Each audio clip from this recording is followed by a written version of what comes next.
Montage में जो आपने वीडियो देखे बैक टू बैक, मैं बता दूं पहला वीडियो चाइना का है। वहां पे रोबोटों का ओलंपिक हो रहा है, गेम्स हो रहे हैं। वहां पर चाइना कैसे कैसे रोबोट बना रहा है ये किसी से छुपा नहीं है। पूरे देश में चीन जैसे देश की चर्चा हो रही है, लेकिन हम भी कम नहीं है, हमारे देश में भी रोबोट बनाए जा रहे हैं। दूसरा वीडियो आप देखिए किस तरीके से भारत में रोबोटों की क्या हालत है। सोचिए किस तरीके से धर्म के नाम पर अश्लील डांस हो रहा है, अश्लील इशारेबाजी हो रही है, लेकिन ये देश की तरक्की है जिसका डंका लगातार बजाया जाता है। ये कौन से धर्म को बचा रहे हैं? शिक्षा तो छोड़ ही दीजिए, ये बताइए ये कौन से धर्म को बचा रहे हैं? सोचिए इस देश में तमाम देश कहां से कहां अपने देश के लिए तरक्की के लिए काम करते हैं, लेकिन इस देश में जनता को, युवाओं को ज़ॉम्बी बनाया जा रहा है। धर्म के नाम पर किस तरीके से रोबोट बना दिया गया है, इनको पता भी नहीं है ये किस तरीके की अश्लीलता कर रहे हैं, लेकिन तमाम लोग हैं इन्हें नादान कहेंगे, बच्चे कहेंगे, जेनजी कहेंगे और छोड़ दिया जाएगा। लेकिन जो जेनजी सरकार से सवाल पूछेगा, 15 साल की बच्ची से प्रधानमंत्री जी की भावना आहत हो गई और सोचिए उससे माफी मंगवाने का काम किया। रात के 12 बजे आकर प्रधानमंत्री ने बैक टू बैक इंस्टाग्राम पर रील बनाई, लेकिन देश हित में, युवाओं के हित में एक भी सवाल नहीं किया और ना ही जवाब दिया। सोचिए किस तरीके से देश के हालात दिन ब दिन बदतर होते जा रहे हैं। चाइना में रोबोट रिकॉर्ड बना रहे हैं और हमारे देश में अंधभक्त, गोबर खाने वाले अंधभक्त जो लगातार गोमूत्र की राजनीति करते हैं, जिनको धर्म के नाम पे सिर्फ एक समुदाय को टारगेट करना है, मुसलमानों को टारगेट करना है, मस्जिद के बाहर नंगा नाच करना है, बीजेपी की तरह जय श्री राम के नारे बुलवाने हैं। ये तमाम वो चीजें हैं जो लगातार भारत के रोबोट कर रहे हैं। ऐसे विकसित भारत बनेगा, ऐसे विश्व गुरु हम बनेंगे कि जो लगातार हम देश की बेइज्जती कराते हैं। प्रधानमंत्री लगातार देश को किस तरीके से, किस स्थिति में पहुंचा दिया है। ट्रंप टैरिफ पे टैरिफ लगा रहा है और सोचिए अब देश के हालात ये हो गए हैं कि चाइना में रोबोटों का कंपटीशन हो रहा है और हमारे देश में अंधभक्तों का कंपटीशन हो रहा है कि हम छोटे वाले अंधभक्त हैं कि हम ज्यादा अंधभक्त हैं। सोचिए किस तरीके से सवाल पूछने वाले को प्रधानमंत्री कह रहे हैं कि ये दिमागी नक्सली है। अरे सवाल पूछने वाले से आपको इतनी दिक्कत है,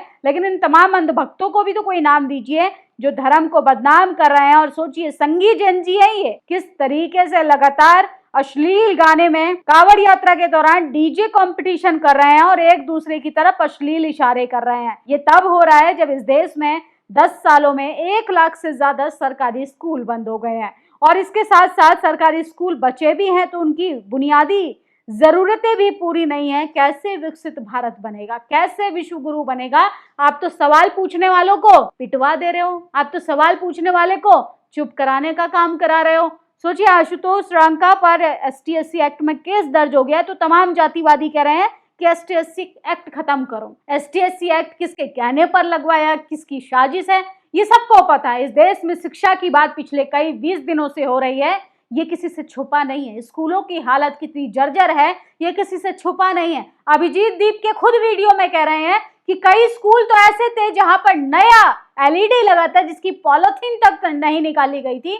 सोचिए इस देश का मजाक बनाया जा रहा है, इस देश के युवाओं के भविष्य को गड्ढे में डाला जा रहा है, इस देश के अल्फा जनरेशन सड़कों पर आकर सोचिए आंदोलन करने के लिए मजबूर हो गई। जिन बच्चों को अपना बचपन जीना चाहिए था, खेलना चाहिए था, वो इस देश के सिस्टम से सवाल पूछ रहा है कि हमारे लिए स्कूल कहाँ है। और जातिवाद के व्यवस्था की अगर बात करें तो जातिवाद में तो ये देश अव्वल दर्जे पर, प्रथम स्थिति पर आएगा। सोचिए किस तरीके से लगातार जाति भेदभाव की खबरें हमारे सामने आती हैं। बीजेपी की विधायक है जयदेवी कौशल, उनके साथ जाति भेदभाव हुआ है, इनकी जाति की वजह से पूजा तक नहीं करने दी मंदिर में। और सोचिए कहने के लिए हिंदू हिंदू भाई भाई होता है, लेकिन अचानक भाई इतना बुरा कैसे लगने लगता है कि भाई को ही कटघरे में खड़ा कर कर उसके अधिकारों को कुचलने के लिए ये लोग लगातार दिन रात काम करते हैं। वहीं बीजेपी RSS की बात करें तो भाजपा RSS के पुराने वरिष्ठ नेता, कई बार के विधायक, संवैधानिक व्यवस्था को समझने वाले, संसदीय परंपरा को समझने वाले, वर्तमान में विधानसभा अध्यक्ष राष्ट्रीय गान का अपमान कर दिया। ऐसा अपमान कि जिसको कई सालों तक नहीं भूल पाएगा। मीडिया इस पर डिबेट करेगा। मीडिया आजादी के 80 साल बाद पूछ रहा है कि वंदे मातरम गाकर दिखाइए। बीजेपी के कितने लोग राष्ट्रीय गान भी ढंग से नहीं गा सकते, वंदे मातरम तो दूर की बात है। सोचिए किस तरीके से इस देश में जरूरी मुद्दों पर बात करने के बजाय राष्ट्रवाद का पाठ पढ़ाया जा रहा है। क्या इस देश में बीजेपी बताएगी कि कौन राष्ट्रवादी है? क्या बीजेपी के स्पोक पर्सन जो अपने आप को पत्रकार कहते हैं वो राष्ट्रवाद का सर्टिफिकेट बांटेंगे? तो मजाक बना दिया है इस देश के गरिमा का, इस देश के तमाम सम्मान का।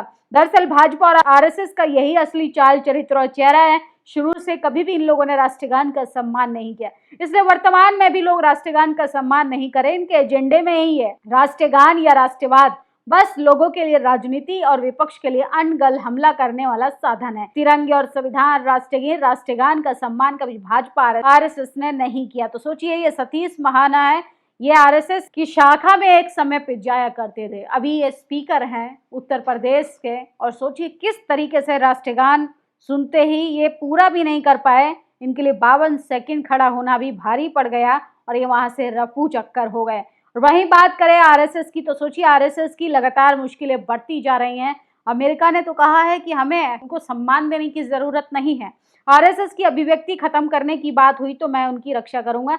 सोशल मीडिया पर इस तरीके का राहुल गांधी का एक स्क्रीनशॉट वायरल हो रहा है। तमाम लोग कह रहे हैं कि राहुल गांधी को अपना स्टैंड क्लियर कर देना चाहिए कि आखिर वो किस तरफ है, क्योंकि 60 सालों में आरएसएस ने जो जो किया उसमें कांग्रेस का भी उतना ही हाथ है जितना आज बीजेपी का। पाठ्यक्रमों में नए एनसीईआरटी पैनल में आरएसएस बीजेपी से जुड़े कम से कम 4 सदस्य हैं। एनसीईआरटी ने कक्षा 11 और 12 की राजनीति विज्ञान में पाठ्यक्रम को तैयार करने के लिए एक नई टीम गठित की है। इस पैनल में आरएसएस के छात्र संगठन, अखिल भारतीय परिषद के पूर्व पदाधिकारी, आरएसएस से जुड़े संगठन के सदस्य और भाजपा के लिए राजनीतिक सलाहकार के तौर पर काम कर चुके लोग शामिल होंगे। बच्चों को क्या पढ़ाया जाएगा? बच्चों के सिलेबस के साथ ये लोग खिलवाड़ कर रहे हैं और ये कहते हैं कि हम राष्ट्रवादी हैं। सोचिए किस तरीके से इस देश में लगातार सबका भगवाकरण किया जा रहा है। मोहन भागवत के विदेशी दौरे से पहले अमेरिकी संस्था ने आरएसएस सदस्यों को प्रतिबंध करने की मांग की। आरएसएस मोहन भागवत के अमेरिका दौरे से पहले अमेरिका में अंतर्राष्ट्रीय धार्मिक स्वतंत्रता आयोग के सदस्यों ने कहा कि अमेरिका अधिकारियों को स्वयं आरएसएस के नेताओं से मुलाकात नहीं करनी चाहिए। तो देश के हालात इतने वो बिगड़ गए हैं कि आरएसएस को भी अब लगातार देश विदेश में भी अब आंखें दिखाई जा रही हैं और देश में ये लोग हिंदू मुसलमान की राजनीति करते हैं, तमाम लोगों को लड़वाने का काम करते हैं। और किस तरीके से स्क्रीनशॉट देखते जाइए, आरएसएस को किस तरीके से अमेरिका में लगातार सम्मान ना देने की बात कही जा रही है। व्यक्तिगत प्रतिबंध की मांग, सोचिए यूएससीआईआरएफ ने उन आरएसएस सदस्यों के खिलाफ कार्रवाई की मांग की है जिन्हें वे धार्मिक स्वतंत्रता के उल्लंघन के लिए जिम्मेदार मानते हैं। इसका मतलब ये नहीं कि अमेरिका ने पूरे आरएसएस को प्रतिबंध कर दिया, लेकिन उनको सम्मान न देने की बात जरूर कही है। भारत सरकार ने इस पर अपना स्पष्टीकरण भी दिया।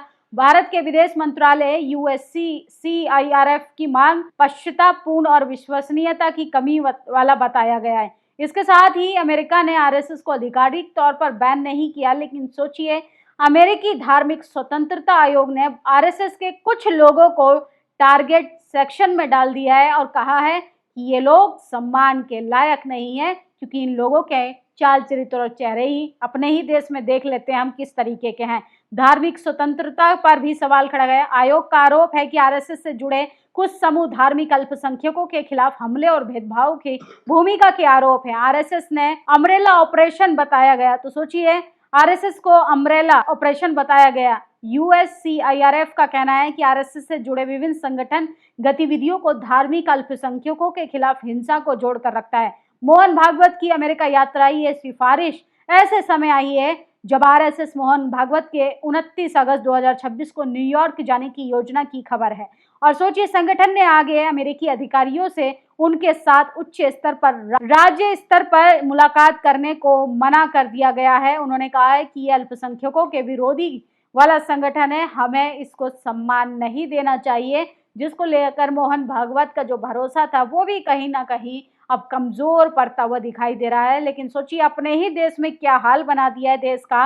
और वहीं दूसरी तरफ बात करें रिजर्वेशन को लेकर, देश की राजधानी में आरक्षण विरोधी अब कह रहे हैं कि यूजीसी रोल बैक को लेकर अब नारेबाजी कर रहे हैं, क्योंकि उन्हें पता है कि हमने आरक्षण को खत्म किया तो इस देश में भूचाल आ जाएगा, मोदी जी की जो कुर्सी है वो डगमगाने लगेगी, सरकार गिर जाएगी, इस देश में लगातार माहौल खराब हो जाएगा। अरे जो लोग रिजर्वेशन को गाली दे रहे हैं, जो लोग आरक्षण को 2 सीटें ला रहे हैं, वो लोग जातिवाद को खत्म क्यों नहीं करना चाहते? क्या इस देश में चीफ जस्टिस बनने के बाद उसकी जाति पीछा छोड़ देती है। जूता किस लिए फेंका जाता है? जाति देखकर ना। राष्ट्रपति द्रौपदी मुर्मू को क्यों नहीं मंदिर में जाने दिया जाता? जाति देखकर ना। इस देश में प्रधानमंत्री को तेली तमोली बोला जाता है, जाति देखकर ना। इस देश में एक मुख्यमंत्री को कहा जाता है कि मोहन यादव जाएगा जाके भैंस चराएगा। सोचिए, अखिलेश यादव का घर धुलवाया जाता है। लगातार इस देश में तमाम ऐसी घटनाएं होती हैं जिसमें बहुजन नेताओं ने अपनी क्लास भी बदल ली, अपने स्टेटस भी बदला, उसके बाद भी उन्हें जातिवाद का सामना करना पड़ता है।